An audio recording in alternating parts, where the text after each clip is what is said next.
अस्सलाम वालेकुम। उम्मीद है आप सब लोग अच्छे होंगे।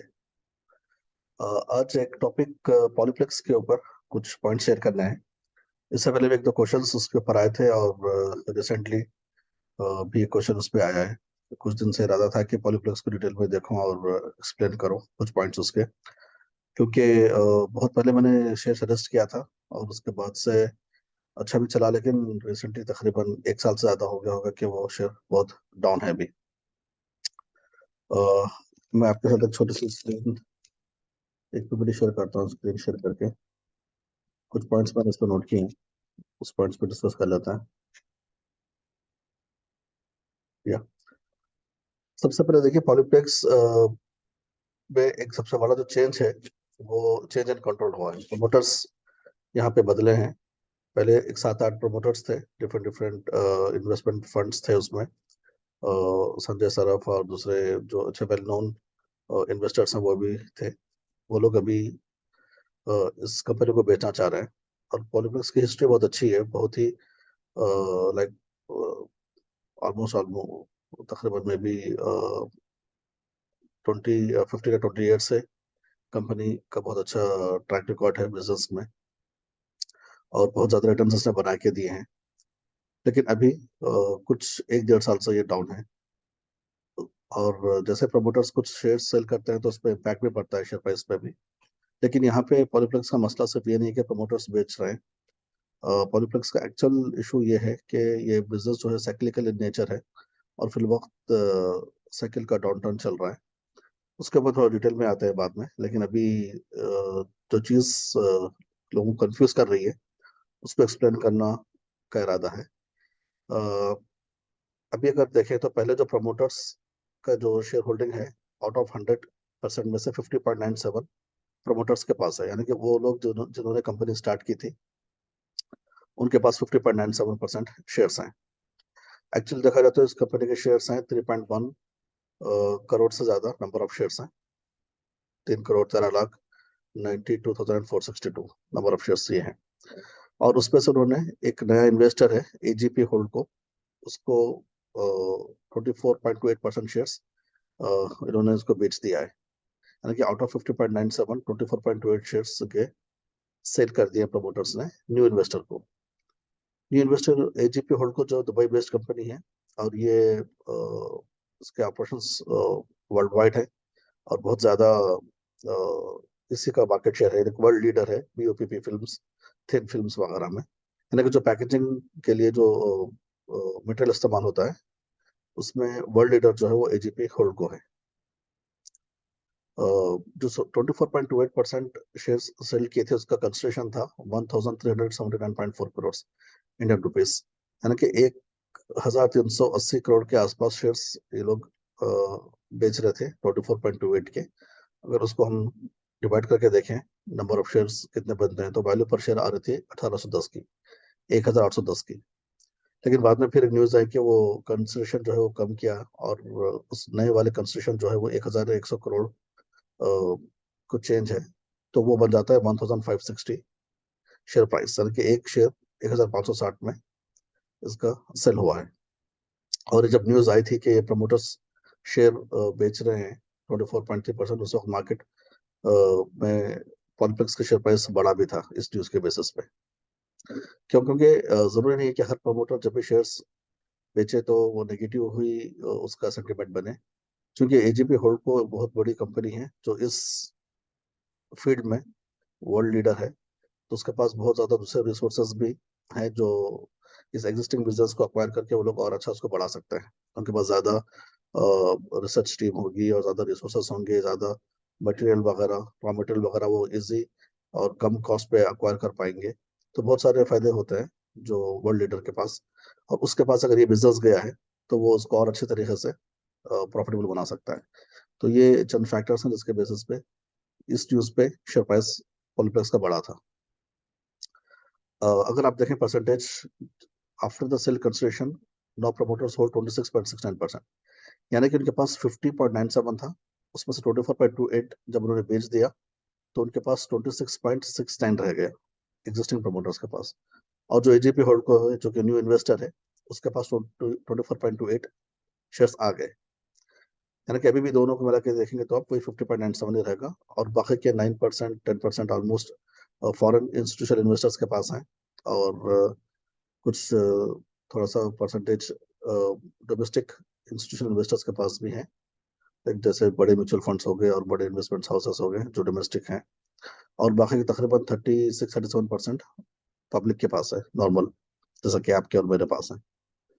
तो ये 50.7 एक ट्रांसैक्शन के बाद 26.69 और 24.28 रह गया प्रमोटर्स के बीच में, यानी कि प्रमोटर और न्यू इन्वेस्टर के बीच में। फिर यहाँ पे एक कॉल एंड पुट ऑप्शन का अग्रीमेंट भी लोगों ने साइन किया है, तो उसको थोड़ा समझने की जरूरत है। कॉल ऑप्शन, दो टाइप के कॉल ऑप्शन है यहाँ पर। पहला जो कॉल ऑप्शन है वो है कि to further by 3.8 lakh shares, जो कि 1.21% बनता है। वो नया इन्वेस्टर जो है प्रमोटर के पास से रिमेनिंग 1.21% शेयर्स खरीद सकता है, जो कि 3.8 लाख शेयर्स बनेंगे नंबर ऑफ शेयर्स में। और ये खरीदने के लिए उसके पास टाइम है 36 मंथ्स का। यानी कि जो ही ये पहला वाला ट्रांसैक्शन 24.28% का हुआ दो कंपनीज के बीच में, यानी कि प्रमोटर्स ने बेच दिया न्यू इन्वेस्टर को, उस ट्रांसैक्शन कंप्लीट होने के बाद 36 मंथ्स यानी कि 3 साल तक एक और ऑप्शन उसके पास है, कॉल ऑप्शन है नए इन्वेस्टर के पास, के वो और 1.21% खरीद सकता है। अभी आप देखेंगे कि जब 1.21% वो खरीद लेगा, पहले वाले ट्रांसैक्शन के बाद शेयर्स बेचने के बावजूद भी जो एग्जिस्टिंग प्रमोटर्स है वही ज्यादा परसेंटेज में थे, 26.69, और नए वाले इन्वेस्टर को उन्होंने 24.28 बेचा था, यानी कि ज्यादा वोटिंग राइट्स और ज्यादा डिसीजन मेकिंग अभी भी एग्जिस्टिंग प्रमोटर्स के पास ही है। लेकिन आने वाले 3 सालों में अगर ये 1.21% ऑप्शन है इन्वेस्टर के पास, अगर अगर वो खरीदना चाहता है तो खरीद सकता है, कोई खरीदने की उसके पास ऑब्लिगेशन नहीं है, कोई जरूरत, कोई कंपलसरी चीज नहीं है, लेकिन अगर खरीदना हो तो वो 1.1 खरीद सकता है। और जब वो 1.1 खरीद लेगा तो अब आप देखेंगे कि नया जो इन्वेस्टर है उसका शेयर्स, उसके परसेंटेज और उसके वोटिंग राइट्स बढ़ जाएंगे। So once the call option is exercised by the investor, the promoter will have put option.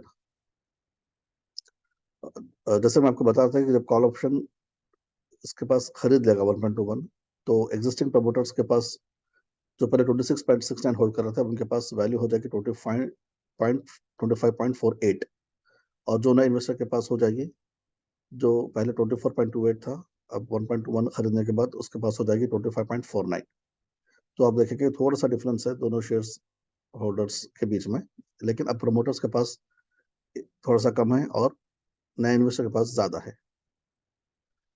यानी कि पहले एक ट्रांसैक्शन हुआ, फिर एक कॉल ऑप्शन नए इन्वेस्टर को दिया गया कि अगर आप खरीदना चाहें तो 1.21 खरीद लें, और जो ही वो खरीद लेगा तो उसके पास वोटिंग रेट ज्यादा हो जाएंगे, उसके पास ज्यादा डिसीजन मेकिंग पावर आ जाएगा। फिर ये 3 साल के बाद फिर एक 2 साल का पुट ऑप्शन दिया गया है एग्जिस्टिंग प्रमोटर्स को, यानी कि उनके पास ऑप्शन है, अगर वो चाहे तो अपना रिमेनिंग जो भी 25.48 बच गया है एग्जिस्टिंग प्रमोटर्स का सारा का सारा वो नए इन्वेस्टर्स को बेच दें। ये भी इसके पास ऑप्शन है, जरूरी नहीं है कि वो कंपलसरी बेचे, बट बेचना चाहे तो बेच सकता है। लेकिन अगर ये 24 महीने गुजर गए, उसके बाद फिर एक कॉल ऑप्शन दिया जाएगा, फिर से जो इन्वेस्टर था उसको फिर से कॉल ऑप्शन दिया जाएगा, जो कि सेकंड कॉल ऑप्शन है। वो 12 महीने का उसकी वैलिडिटी रहेगी, 12 महीने के अंदर एक्सरसाइज कर सकता है। ये कॉल ऑप्शन में ये ऑप्शन दिया जाएगा इन्वेस्टर को कि जो रिमेनिंग एग्जिस्टिंग प्रमोटर्स के शेयर्स बच गए हैं 25.48, वो सारे के सारे खरीद ले। अगर पुट ऑप्शन के वक्त प्रमोटर बेचना चाहता है और वो ऑप्शन एक्सरसाइज करता है, तो इन्वेस्टर को खरीदना पड़ेगा। अगर वो 3 साल गुजरते हैं और पुट ऑप्शन एक्सरसाइज नहीं होता है, और फिर 1 साल के लिए कॉल ऑप्शन है, जो सेकंड कॉल ऑप्शन है इन्वेस्टर के पास, अगर वो खरीदने का ऑप्शन एक्सरसाइज करता है तो एग्जिस्टिंग जो प्रमोटर्स हैं उनको बेचना पड़ेगा। तो ये इसका स्ट्रक्चर होता है। यानी कि देखेंगे आप कि आने वाले 6 सालों के अंदर पूरा का पूरा ऑप्शन इस तरीके से स्ट्रक्चर किए गए हैं कि सारा का सारा जो नया इन्वेस्टर है एजीपी होल्ड को, उसके पास सारा का सारा ऑप्शन चले जाए, शेयर होल्डिंग चले जाए। लेकिन अभी देखेंगे कि पहले ही केस में 24.28 है, फिर आने वाले 3 सालों के टाइम ड्यूरेशन में 1.21 फर्दर ऑप्शन, कॉल ऑप्शन है एक्सरसाइज करने का, जो नए इन्वेस्टर के पास है। तो वो 3 साल का वक्फा दिया गया है, 3 साल का टाइम दिया गया है, क्योंकि वो 3 साल के अंदर वो ये असेस करने की कोशिश करेगा कि भाई मैं जो इन्वेस्टमेंट किया हूँ क्या वो बेहतर है, कि बिजनेस अच्छा चल रहा है, मैं इसको और फर्दर खरीद के 100% उसको अक्वायर कर लूँ नए वाले एग्जिस्टिंग वाले प्रमोटर से। तो यहाँ पे इतना टाइम ड्यूरेशन दिया जाता है। और जो केजीपी होल्डको है वो ऑलरेडी वर्ल्ड लीडर है, और वो इस तरीके से जब अग्रीमेंट करेगा बेचने वाली कंपनी से, यानी कि पॉलीप्लेक्स से, कि उसके फेवर में हो, और जब वो खरीदना चाहता है तो खरीद सकता है, और जो खरीदना नहीं चाहता तो वो नहीं खरीद के जहां तक जो पहले खरीदा था उसी को रोक के वहीं पे रुक सकता है। तो इसके लिए 3 साल का टाइम दिया गया है, फिर आने वाले 2 साल का टाइम दिया गया है। तो इस तरीके से ये generally call and put options की चीजें चलती हैं मार्केट में कंपनीज के बीच में अक्वायर करने के लिए। अब इस पे एक बात आप देखेंगे कि इन्होंने 24.28 वाला परसेंटेज ही पहले खरीदा था। अगर कोई भी कंपनी 25% या उससे ज्यादा, 25% से ज्यादा इनफैक्ट किसी भी कंपनी के शेयर खरीदती है तो ओपन ऑफर ट्रिगर हो जाता है मार्केट में।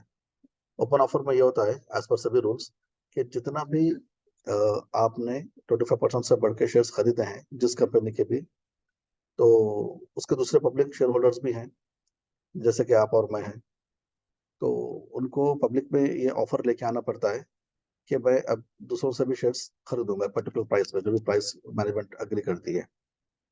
जरूरी नहीं है कि पब्लिक वो सारा सब्सक्रिप्शन ले, मतलब वो ऑप्शन ले और उनको बेच दे, नहीं बेच के वो कंटिन्यू भी कर सकता है। ये रूल लाने का मतलब ये है, ओपन ऑफर लाने का मतलब ये है कि चूंकि अब मैनेजमेंट ऊपर बदल चुका है। हमने जब इन्वेस्टमेंट किया था किसी भी कंपनी में तो हो सकता है हमने मैनेजमेंट को देख के किया था, अब मैनेजमेंट का 25% से ज्यादा किसी और दूसरे मैनेजमेंट ने एक्वायर कर लिया है, किसी और कंपनी ने एक्वायर कर लिया है प्रमोटर्स के पास से।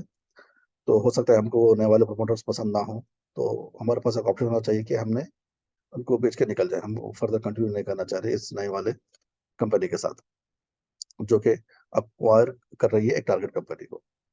लेकिन अगर 25% से कम किसी कंपनी ने एक्वायर किया है टारगेट कंपनी का, तो ओपन ऑफर ट्रिगर नहीं होता है। तो यहाँ पे लोगों ने ओपन ऑफर ट्रिगर करने का ऑप्शन नहीं रखा।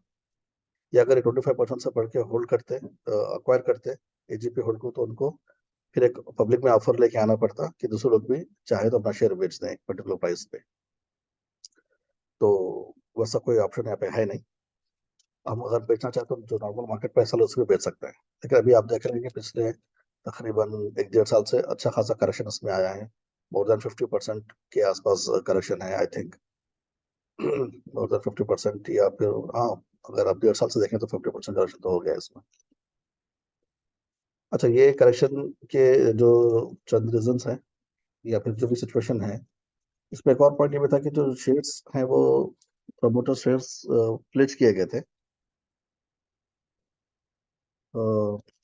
जो रिसेंट न्यूज आई है कि शेयर सारे प्लेज हैं, तो मोस्टली वो मैंने अग्रीमेंट देखने की कोशिश की, लेकिन अग्रीमेंट ऑफ कोर्स वो तो अवेलेबल नहीं रहेगा, नहीं मिलेगा। और उनके फाइनेंशियल्स पे मैंने देखने की कोशिश की तो मुझे बस सिर्फ एक सेंटेंस मिला जिसमें कहा गया कि उन्होंने आपस में जो टर्म्स अग्री किए हैं कि वो एक कॉल ऑप्शन होगा, पुट ऑप्शन होगा और वगैरह वगैरह।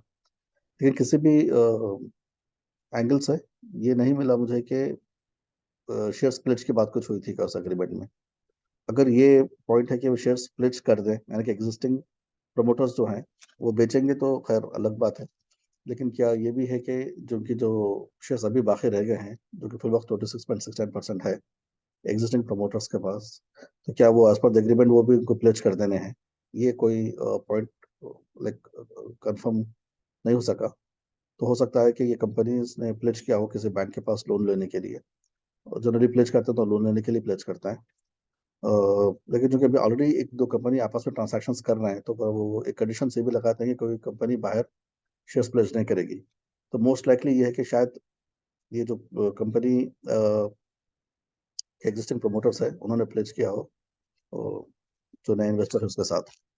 लेकिन इसको भी मैं कंफर्म नहीं कर पाऊंगा, उसके लिए कोई इन्फॉर्मेशन अवेलेबल पब्लिक रिकॉर्ड्स में नहीं है, वो कॉन्फिडेंशियल इन्फॉर्मेशन रहेगी। तो इस लिहाज से अगर ये सच है कि ये इन्होंने प्रोमोटर्स ने इन्वेस्टर के पास प्लेज किया है, तो मोस्ट लाइकली ये है कि ये कंपनी कॉल ऑप्शन एक्सरसाइज कर लेगी और उसके बाद फिर प्रोमोटर्स पुट ऑप्शन एक्सरसाइज कर लेंगे और सारी की सारी कंपनी एजीपी होल्डर के पास चले जाएगी, जो कि एक अच्छा इंडिकेटर भी है। क्योंकि ये कंपनी ने, पॉलीप्लेक्स ने बहुत ज़्यादा रिटर्न्स कमाए हैं, बहुत ही मल्टी बैगर रही है ये एक अरसे तक।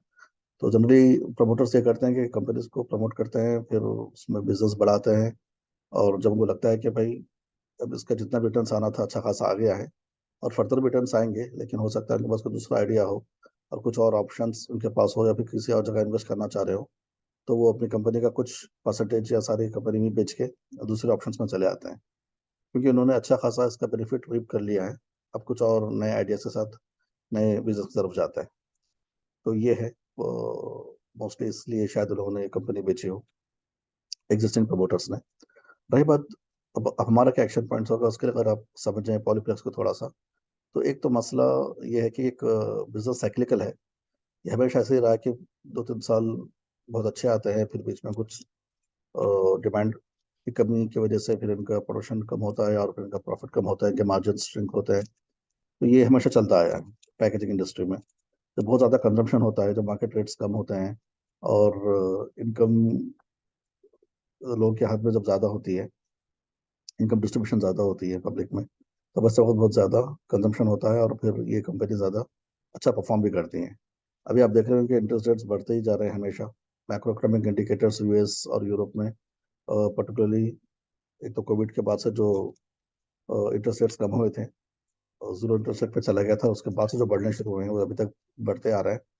फिर साथ ही साथ यूक्रेन वॉर के वजह से भी जो सप्लाई चेन के इश्यूज हुए थे, इस सब चीज़ों को लेकर के इस पे अच्छा खासा इम्पैक्ट पड़ा है इस कंपनी पे। और ऐसा भी नहीं है कि शायद ये आने वाले एक 6 महीने में, 1 साल में बहुत सुधर जाए। तो जब भी आपके आने वाले इंटरेस्ट रेट्स डिक्रीज होंगे, तो फिर इनकम डिस्ट्रीब्यूशन ज़्यादा पब्लिक में बढ़ेगी, तो उसके बाद इसका हम एक्सपेक्ट कर सकते हैं कि फिर से शेयर अच्छे से बढ़ेगा। और ये सिर्फ एक इस कंपनी के साथ नहीं हो रहा है कि इसका अपना मसला है, सिर्फ पॉलिप्लेक्स का मसला है, इसके शेयर्स गिरना है, ये पूरी इंडस्ट्री का मसला है। और जो इंडस्ट्री साइक्लिकल होती है नेचर पे, उनके साथ ऐसा ही होता है। तो लेकिन जो ऑलरेडी लोग इन्वेस्ट कर चुके हैं, तो चूंकि अभी अच्छा खासा करेक्शन इसमें आ गया है, तो अभी से इसको बेचने का कोई मतलब नहीं है, वरना एक बड़े लॉस से एग्जिट करना पड़ेगा। तो इसको भी रखना ही बेहतर है। और जब देखें, आप देखेंगे कि मैक्रो इकोनॉमिक इंडिकेटर्स चेंज हो रहे हैं, तो उसका इम्पैक्ट आप इंडस्ट्री पे भी देखेंगे। और जब फैक्टर्स बदलेंगे, तब हम फिर उसमें खरीद सकते हैं फर्दर एवरेजिंग के लिए। अभी से खरीदना भी बिल्कुल सही नहीं है। अभी तो प्राइस बहुत गिर गई है, लाइक बहुत अट्रैक्टिव प्राइस पे है, लेकिन अभी वो फैक्टर्स कुछ बदले नहीं है, जिसके बेसिस पे हम डिसीजन लेंगे इसको, और इसके अंदर एवरेजिंग की जा सकती है, या फिर नए इन्वेस्टर्स इसके अंदर आ सकते हैं। और थोड़ा टाइम भी लगने वाला है, तो ये पेशेंस के साथ रखने वाला शेयर है। तो उस वक्त जब लिए थे, जब 2800 तक हाई गया था, तो मैंने जब शेयर सजेस्ट किया था, तो शायद कुछ वो 1800 या 2000 के आसपास कुछ था, जो कि बहुत दिन तक उसी पे रहा। लेकिन बाद से फिर जब इंटरेस्ट बढ़ना शुरू हुए और दूसरी चीज़ें आने शुरू हुए, तो फिर ये शेयर भी अच्छा खासा करेक्शन हुआ है इसके अंदर। तो अभी से उसको एवरेजिंग ना करें, उसको रखें, और जब उसका सही वक्त आएगा तब एवरेजिंग भी कर सकते हैं।